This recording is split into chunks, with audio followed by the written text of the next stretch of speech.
Did Vikings really wear horned helmets? When you picture a Viking, what's the first image that comes to mind? A tall, muscular warrior, maybe with a braided beard, fur cloak, and, of course, a helmet with giant horns sticking out. It's the classic Hollywood version, but here's the truth, Vikings almost certainly did not wear horned helmets.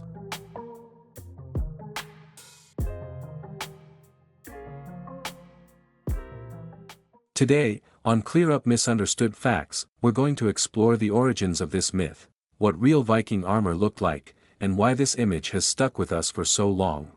Who were the Vikings, really? Before diving into the helmets, let's quickly set the stage. The term Viking refers to Scandinavian seafarers, mostly from what is now Norway, Sweden, and Denmark, who lived during the late 8th to early 11th centuries. They were known for raiding, trading, settling, and exploring, from the British Isles to parts of Asia and even North America. But they weren't just savage warriors. Vikings were also farmers, merchants, shipbuilders, and poets. Now let's talk about their gear, and bust a big myth. Where did the horned helmet idea come from? So if real Vikings didn't wear horned helmets, where did that image come from? Surprisingly, it's not from archaeology or historical texts, it's from 19th century opera and art. In 1876, German composer Richard Wagner staged his famous opera cycle Der Ring der Nibelungen. The costume designer, Karl Emil Doppler, wanted to make the characters look fierce and dramatic, so he gave them horned helmets. Audiences loved it. And from there, the image stuck. Artists, illustrators, and later filmmakers adopted it as a symbol of brutal, pagan masculinity. By the time Hollywood started making Viking movies in the 20th century, the horned helmet was basically standard. Did any cultures use horned helmets? Here's where things get a bit more interesting. Yes, there have been horned helmets in human history. But not used by Vikings. The Celts had ceremonial helmets with horns, dating back to around 300 BCE.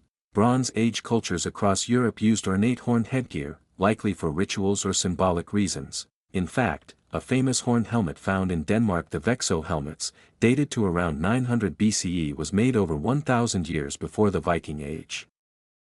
So while Scandinavia did have horned helmets at one point, they weren't Viking era, nor were they used in battle. Real Viking helmets. What did they look like? Archaeological evidence gives us a much more realistic view. To date, only one complete Viking helmet has ever been found, the Jomundbu helmet, discovered in Norway in 1943. It dates to around the 10th century. What did it look like? Made of iron, rounded cap with a nose guard, called a nasal, no horns, no wings, no decorations, functional, not flashy. Other fragments suggest that Viking helmets were likely simple, practical, and rare. Most warriors may have worn leather caps or padded cloth headgear, since iron was expensive. Horns in Norse culture, symbolic, not practical. While horns didn't appear on Viking helmets, they did have a place in Norse culture.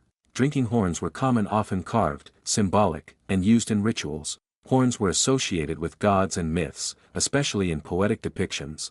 But no source ever describes a Viking putting horns on their head for battle. Why not? Because it would be ridiculously impractical. Imagine fighting in close combat with two big handles sticking out of your helmet, easy for an enemy to grab, knock off balance, or trap. The power of visual MYDHS. So if historians and archaeologists know this myth is wrong, why do we still see horned helmets everywhere? Because it works visually. It makes Vikings instantly recognizable. It signals brute strength and barbaric danger. It appeals to fantasy in movies, comics, video games, Halloween costumes. And once a myth becomes culturally embedded, it's hard to shake even when the truth is well known. Think of the flat earth myth, or the idea that people in Columbus's time thought he'd fall off the edge of the world. Both widely believed, both false. Modern depictions, getting closer to reality. Thankfully, things are starting to change. More recent portrayals like the Vikings TV series or the Northmen show more historically accurate armor. Leather, chainmail, axes, round shields, and importantly no horns. Museums, books, and documentaries have helped shift the narrative too, but it's a slow process. Horned Viking helmets are still everywhere in cartoons, sports mascots, even emoji. Why this myth matters? You might be thinking, okay, so they didn't wear horns. Big deal. But myths like these shape how we understand history and how we stereotype cultures. Calling Vikings savages with horned helmets makes it easy to dismiss their real achievements: incredible navigation, craftsmanship, storytelling, and social organization. By clearing up the falsehoods, we don't ruin the image of the Vikings, we make it richer and more accurate. History is fascinating enough on its own. It doesn't need Hollywood to spice it up. So let's recap. Vikings did not wear horned helmets into battle. The image came from 19th century opera, not archaeology. Real Viking helmets were simple, iron or leather, and hornless. Horned helmets existed but in ceremonial contexts centuries earlier. The myth endures because it's dramatic and easy to recognize. Now you know the truth. Next time you see a Viking costume with horns, whether it's Halloween or a football game, you can smile and say, "Nice hat, but that's not historically accurate."